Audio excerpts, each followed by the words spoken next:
नमस्कार। आपने birth detail दिया 25 जनवरी 1995 दोपहर के 3:43 पर इनका जन्म हुआ है। 25 वर्षीय यह युवक है जिसकी कुंडली का एनालिसिस करने हम जा रहे हैं। मिथुन लगन है और जन्म की राशि है तुला राशि।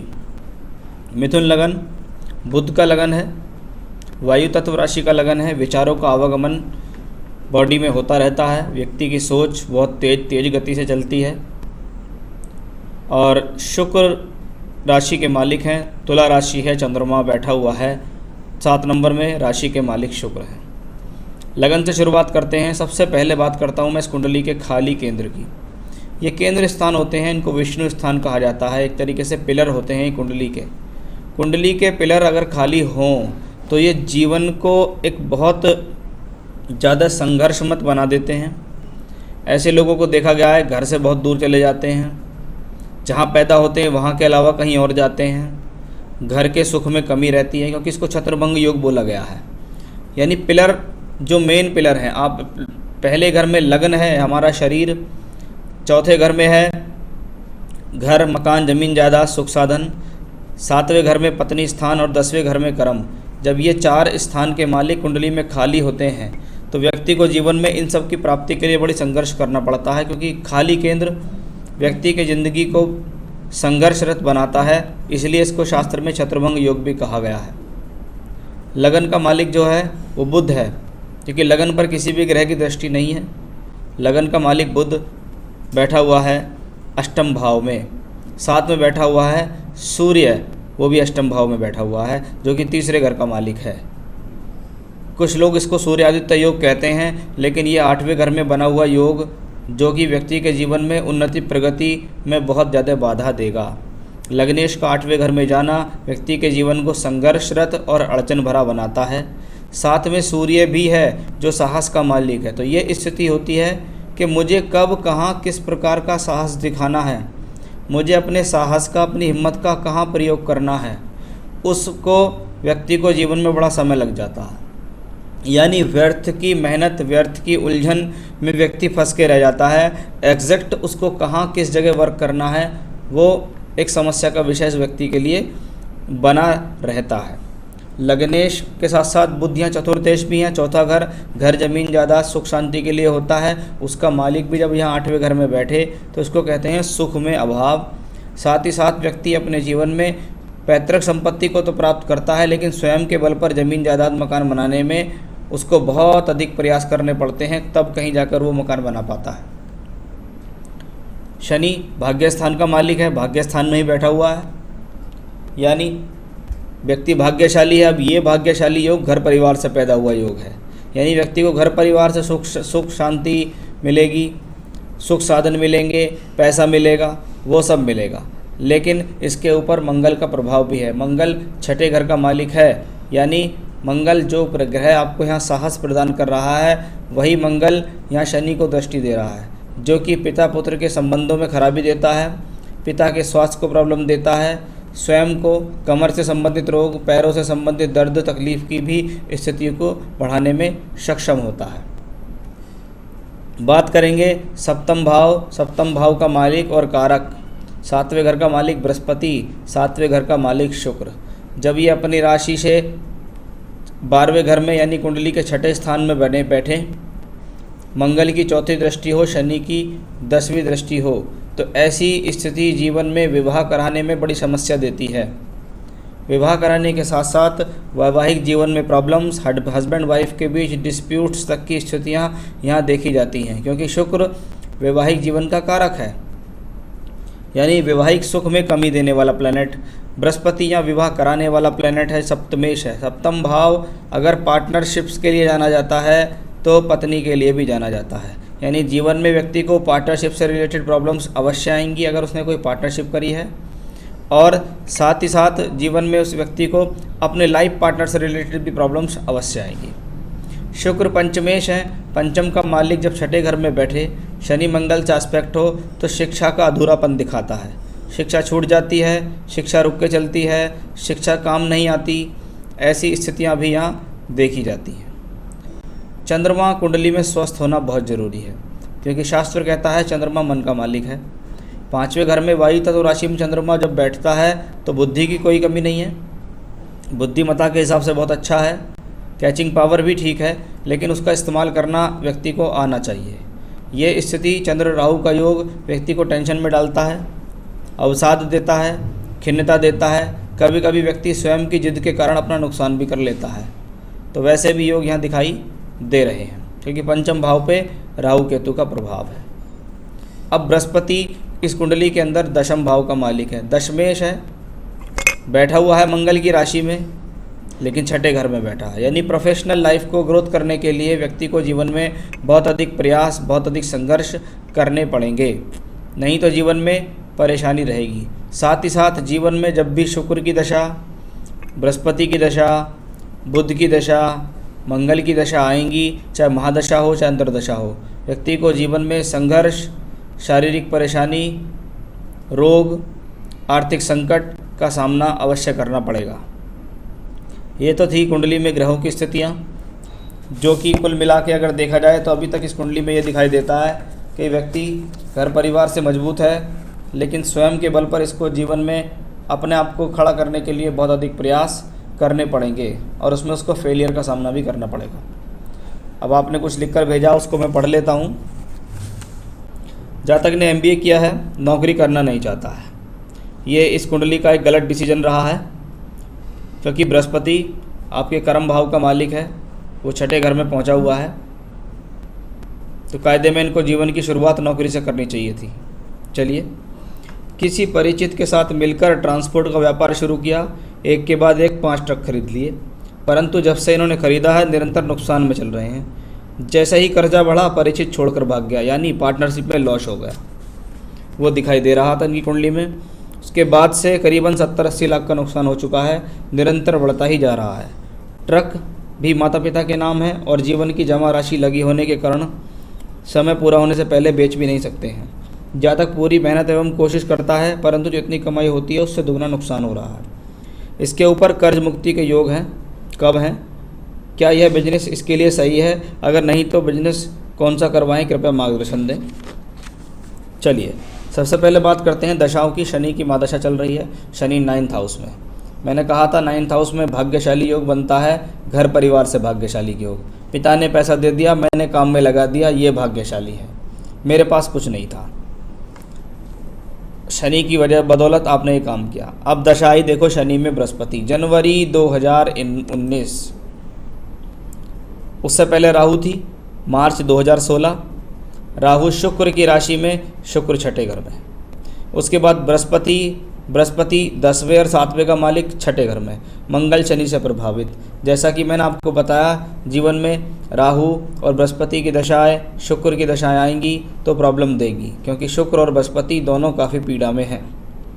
उसी दौरान आपने जीवन में बिजनेस भी कर लिया, पार्टनरशिप भी ब्रेक हो गई, पार्टनर छोड़ के चला गया बीच में से, और आपके ऊपर नुकसान, कर्ज, परेशानी और आर्थिक संकट आ गए।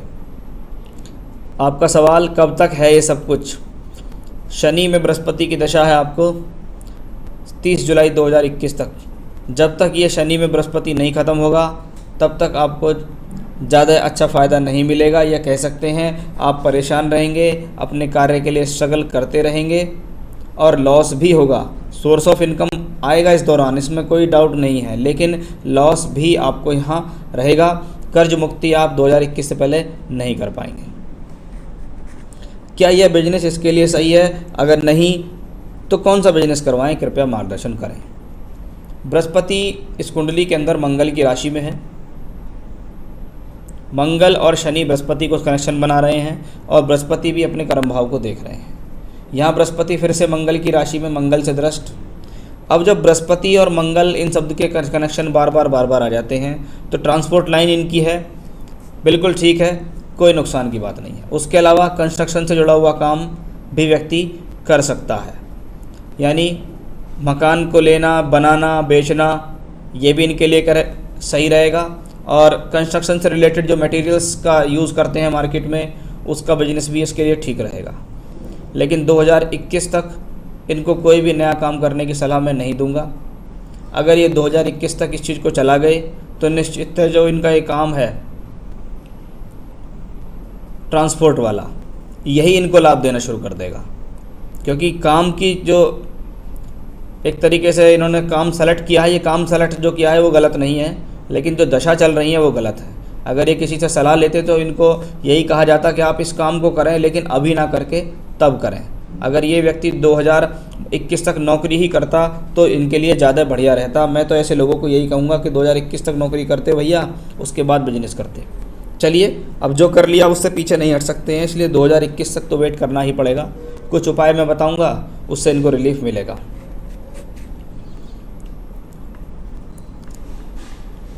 स्थिति के अनुसार जातक को ट्रक के साथ जाना पड़ता है। किसी दुर्घटना या चोट लगने के संकेत तो नहीं है? जी बिल्कुल हैं।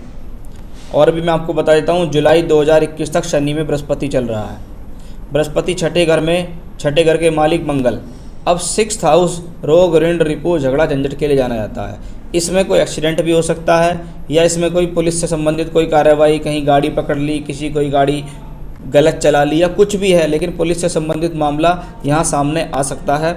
इसलिए इनको बहुत ज़्यादा सावधान रहना होगा। जोश और जल्दबाजी से बचना होगा, क्रोध से बचना होगा। खास तौर पे जुलाई अगस्त 2021 तक ऐसे योग यहाँ बने हुए हैं।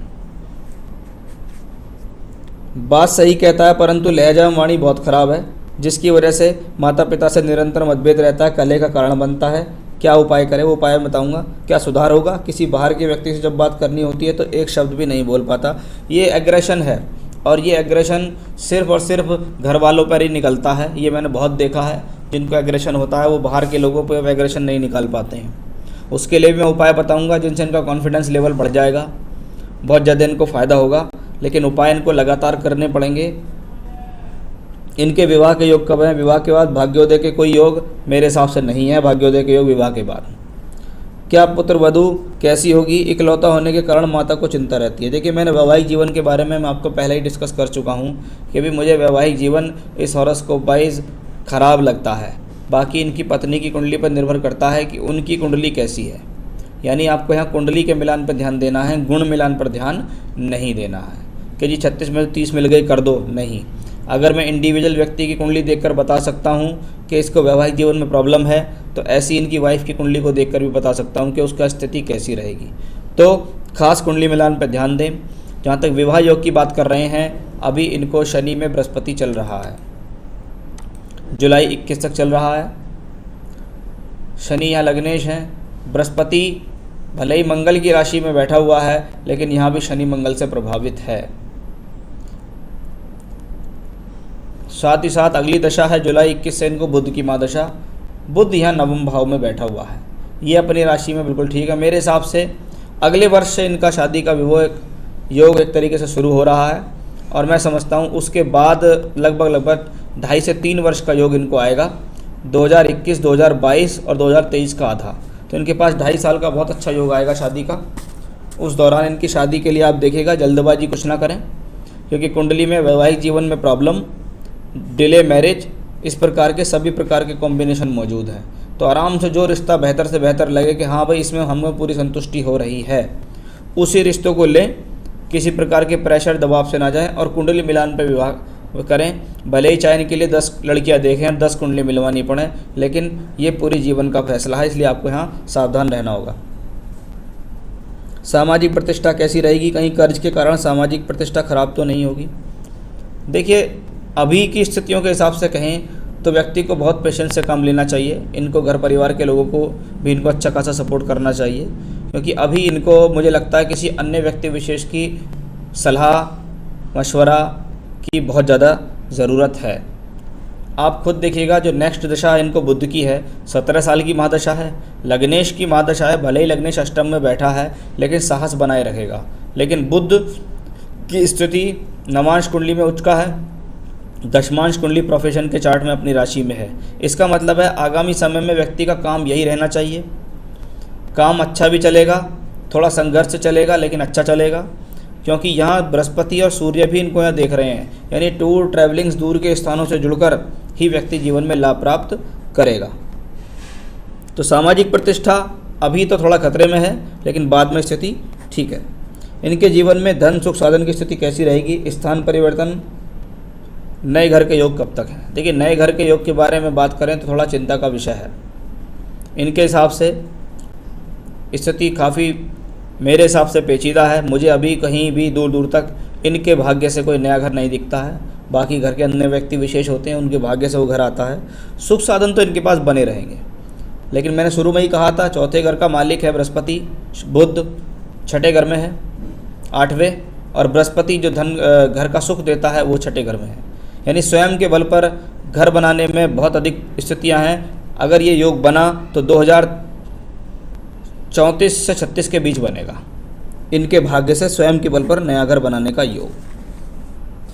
तो ये थे आपके द्वारा पूछे गए सभी सवालों के जवाब। चिंता अभी 2021 तक बनी हुई है। उपाय मैं बताऊंगा, और उपाय हमेशा काम करते हैं एक आयुर्वेदिक दवाई की तरह। जैसे आज 10 बादाम खाए तो कोई फ़र्क नहीं पड़ेगा, 1 महीने खाओ कुछ फ़र्क है, 2 महीने खाओ और ज़्यादा फ़र्क, 4 महीने खाओ कुछ और ज़्यादा फ़र्क। ऐसे ही उपाय भी फ़र्क करेंगे। तो उपाय में सबसे पहला उपाय, आप रोज़ाना बजरंग बाण का पाठ करेंगे। हनुमान जी का बजरंग बाण आपको रोज़ाना पढ़ना है, एक बात। दूसरा, मंगलवार के दिन आपको प्रसाद चढ़ाना है, हनुमान जी के मंदिर जाना है, हनुमान जी को प्रसाद का भोग लगाना है और वहीं पे खड़े होकर बजरंग बाण का पाठ करना है। शनिवार की शाम को सरसों के तेल का मिट्टी के दीपक का दिया आपको पीपल के नीचे जलाना है और वहाँ शनिदेव को नमस्कार करते हुए वहाँ पर फिर खड़े होकर बजरंग बाण का पाठ करना है। तो ये तो 3 उपाय थे जो मैंने आपको बताए हैं। उसके अलावा बृहस्पतिवार के दिन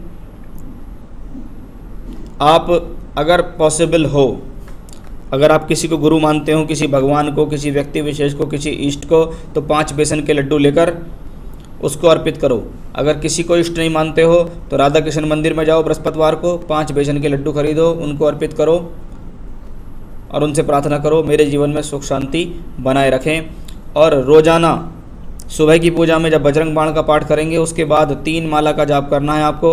ओम ब्रह्म बृहस्पते नमः, ये मंत्र है ओम ब्रह्म बृहस्पते नमः। इस मंत्र की 3 माला का जाप रुद्राक्षी माला से आपको करना होगा। बृहस्पतिवार से मंत्र शुरू करने हैं, शुक्ल पक्ष से मंत्र शुरू करने हैं, यानी उजाली रातों से मंत्र आपको शुरू करने हैं। तो ये तो एक थे उपाय जो इनके लिए बहुत ज़्यादा नेसेसरी हैं। साथ ही साथ मैं इनके लिए एक स्टोन अवश्य रिकमेंड करना चाहूँगा। इनको अपने सीधे हाथ की कनिष्ठ अंगुली में चांदी में एक अच्छी क्वालिटी का पन्ना रत्न धारण करना चाहिए, वो इनके लिए बहुत ज़्यादा ज़रूरी है। और थोड़ा सा हैवी पहन सकते हैं, मैं समझता हूँ 7.25 7.8 भी जब पहन ले तो कोई प्रॉब्लम ऐसी नहीं है। तो 7.25 रत्ती तक का पन्ना सीधे हाथ की कनिष्ठ अंगुली में अच्छा सा पन्ना धारण करें। वो इनकी बुद्धि के लिए, इनके विवेक के लिए, इनकी ज्ञान समझदारी के लिए, व्यापार के लिए अच्छा रहेगा। आपको यदि उपलब्ध हो जाए तो ठीक, नहीं है तो आप मुझसे प्राप्त कर सकते हैं। मैं आपको रिंग बनाकर सर्टिफाइड स्टोन आपके घर तक अवेलेबल करा सकता हूँ। तो ये थे वो उपाय, आपके सवालों के जवाब। नमस्कार।